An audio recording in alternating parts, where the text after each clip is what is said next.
Okay, so I should add a couple of stipulations here before I start this video off. I'm not saying this is the greatest camera that's ever been made. I'm not saying you only need this camera and every other camera is rubbish. That's definitely not what I'm saying. What I am going to be saying through this video is that you'd be amazed what you can actually get for your money if you do have a look around and you don't mind buying something which has been out for a little while.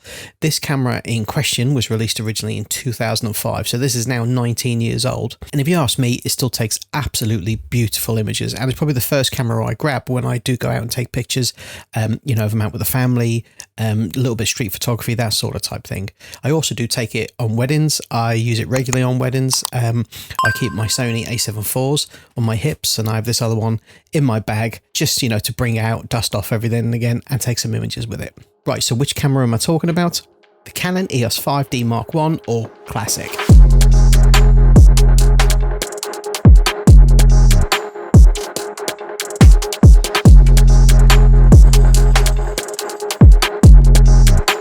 Now this camera is only 12 megapixels. It doesn't offer any video features whatsoever. The menu is basic as basic can be. Even the delete button doesn't have a warning, so you need to be careful with that, or you could wipe out all the pictures on the card just from one press of a button. But if you can get over the fact that's a little bit old, it's a little bit clunky and doesn't have the latest features, I do firmly believe that this is probably the best value and probably the best camera you can get in terms of value for money currently available in the world today. My copy cost me only £107, and if you include the 50mm lens which is actually on it, this whole package here only cost me £163. So for £163 I've got a full frame camera with a 50mm f1.8 on the front, and I'm pretty sure that is really hard to beat. You could, even if you wanted to, I've seen the Mark II version, which is 24 megapixels, a lot better autofocus and a lot better low light performance, going for as little as £170 on somewhere like, in England, MPB, so that's what, $210, something like that. So if you're prepared to have a look around, you could get yourself a 24 megapixel full frame beast for well under $250. And I don't think there's many other cameras out there that can really come close to that. Even if you did go for the Mark II version, you'd also be getting yourself 1080p video performance from something, you know, below $250. That's insane value for money. Like I say, I do take this one out with me, family events. If we're going out with the kids, you know, anything like that at all, I do take it with me. I also do take this to weddings because I like the images that come out of it, to be honest with you. The sensor that's in here is, I don't want to say filmic, but it's got a very interesting grain structure. It's got really interesting color reproduction, and the way it sees things is just completely different to everything else I have. It's very Fuji-esque, I suppose you could say. And yeah, I really do love this camera. Some of the images I've got with this are some of my favorite images I've ever taken at all. And I really, really do think it's hard to beat.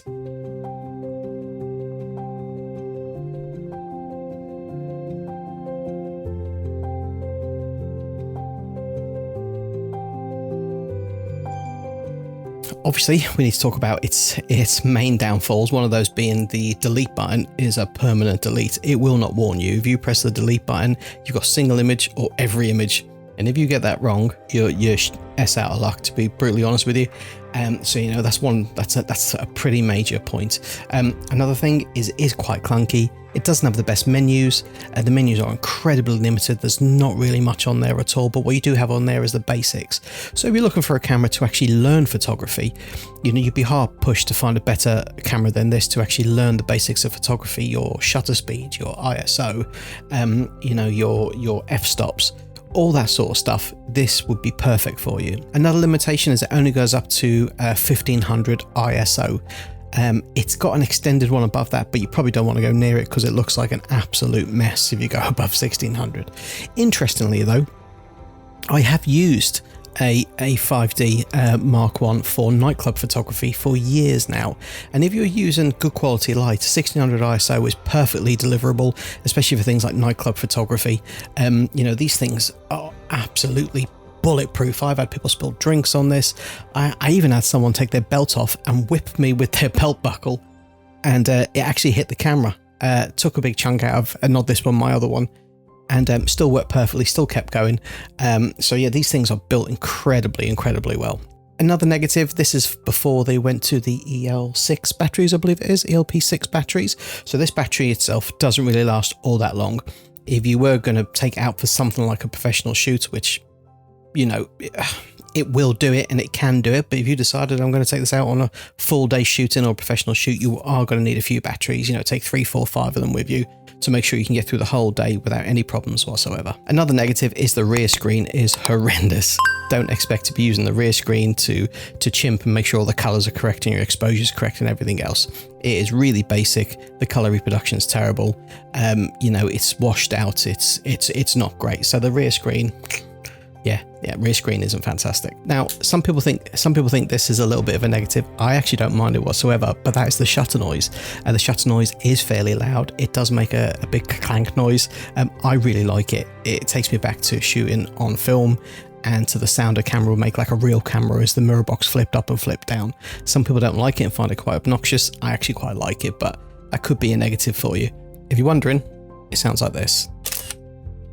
Sexy. Another negative, if you are taking it out for any sort of paid work, you need to bear in mind that it's only one card slot. There is literally just the one.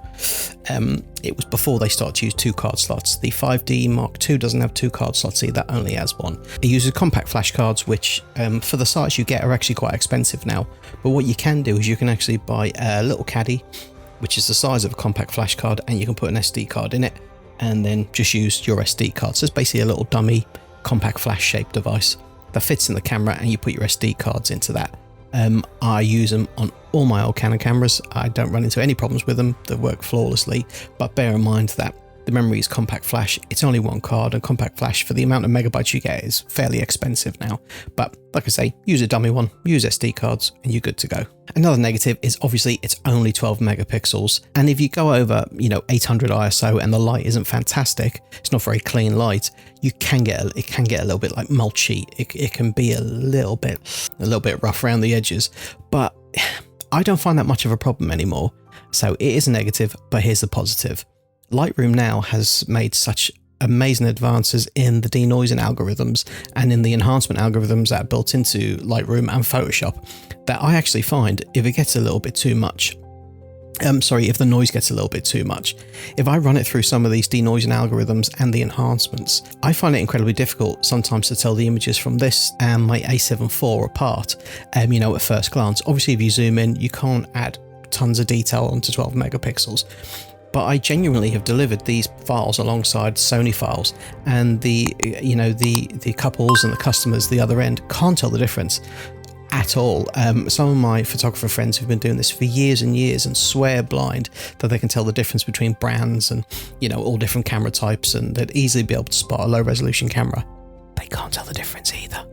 So, you know, if they're stumped, if the customers and the clients can't tell the difference, you know. So I suppose I should start to wrap this up. What I'm trying to say is not it's the greatest camera you can buy right now, and stop shooting with your Sonys and your Canons and your Nikon Z8s and all that stuff, and sell it all and go and buy this and save yourself a fortune. That's not what I'm saying. All I'm saying is I'm a little bit amazed at the sort of quality you can get from a 20-year-old product when you couple it together with the advancements that you get in Lightroom and in Photoshop, with the advancements in denoising, the advancements in the detail enhancements that you get with Photoshop and Lightroom. These older cameras really do come into play.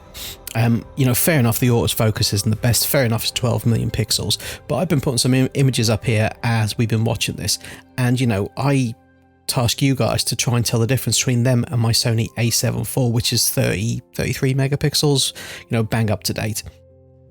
Like I say, obviously this doesn't have the best autofocus, it doesn't have autofocus, it doesn't have any video, you know, none of that sort of stuff, but it was £107, $122, something like that. So, you know, $180, $190 including this lens on the front, 50mm f1.8. That is something that is hard to beat.